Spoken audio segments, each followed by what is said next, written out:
Whether you know her as an Emmy Award-winning choreographer or as a Golden Globe-winning actress, you must remember Debbie Allen from Fame. First, there was the Oscar-winning 1980 hit film, and then there was a television show.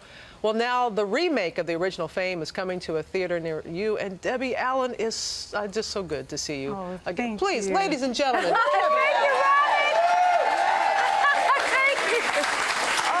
Deserve that and so much more. First of all, looking good. Now I know you said I'm still trying to keep up with Felicia, Miss Jenny Craig, honey. I'm gonna catch her. But you're working it. I'm working it. You're working it. And you're just so out there. There's so many projects that you're involved with in your school and all that. But this Fame, when they first came to you and said we're going to do it again, what was your first reaction? I didn't blink. I said, absolutely. And my agent was like, don't you want to read the script? I'm like, child, please. Fame belongs to me. It's a part of my whole life. And this is going to introduce this phenomenon to a whole nother generation. And hopefully it'll become a global culture the way it was the first time. The whole world was singing and dancing and wearing leg warmers. And, you know, it's a family movie. So I hope everybody comes to see it. It's PG this time. It is. It was R last time. It's PG this time. But it still is a gritty, realistic look at what young people have to go through to make it or not make it, or, you know, those challenges. The more things change, the more things stay the same. Absolutely. I mean, the intent of what these young people want to accomplish, that's something that's timeless, isn't it? Timeless. It'll be the same story 50 years from now. It'll be who has the talent to make it, but not the heart. Who is the heart, but not the talent? Who is the family that supports them? I had a family that supported me. I wouldn't be sitting here right now if my Uncle Lloyd didn't take me to dance class. Really? Or I didn't get that scholarship at the Houston Ballet Foundation. I mean, it's a community effort sometimes for young people to get the opportunity. You know. Well, your role, you're Principal Sims. I'm the principal, honey. Lydia Grant is married. Yes. And running things, as we know she should. Just like I do at the Debbie Allen Dance Academy. You do the same thing. It's my real life. Well, let's take a look. Here's a clip from the new Fame. Here we go. Here you will come to understand what being a performing artist really means. Here, you will dedicate yourself to your craft.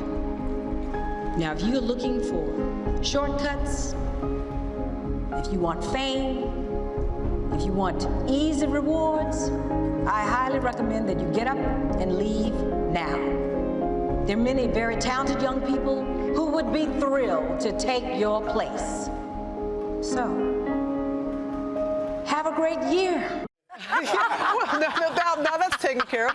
But you have your own dance school, so how much did you take to that role? Because you run things at your place. Well, I do. It's the challenge every day. You know, you have young people who want this opportunity, but maybe the family's not supporting them, or they can't get to school, they need a ride, or they're not disciplined.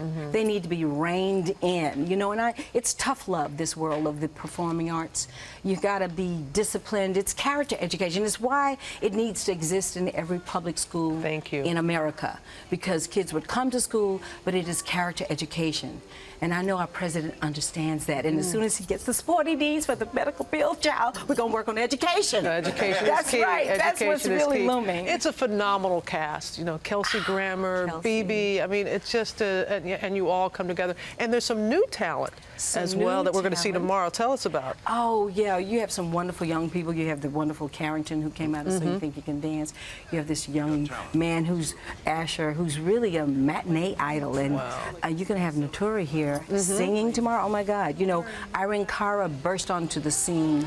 That's right. And now we have Naturi. And she sings that Out Here on My Own. She's reclaiming it, so it's a beautiful thing. I think it's gonna be interesting to see what the audiences say and how they gravitate to who they gravitate to. I want to ask you one other thing before we leave, because I know that you, Patrick Swayze's mom, and I know you talked to her, but down in Houston, she helped you. When I was a young girl and I couldn't go to dance class because everything was segregated, I used to go look through the window at her teaching her class, and she came outside one day. She said, "Little girl, why are you out here?" I said, "I'm just watching." She said, "Can you dance?" I said, "Yes, ma'am." She said, "Well, bring your dance shoes tomorrow. You start tomorrow." And she taught me at a time when it wasn't allowed, and Patrick was in there out dancing everybody. He was like 7 or 8 years old. And so I love her and her family, and it's you know, it's a very big hurt for us, losing Patrick, but we we'll always keep him in our heart. Absolutely. There's something about the dance. There's just something The about dance. About the dance. Yeah, and Yeah. something about you, Debbie. Thank you so much. Continued I'm blessings. so happy to see you. And this is something else. Yeah, fame. That's it. Maybe somebody's gonna live forever, honey. I don't know.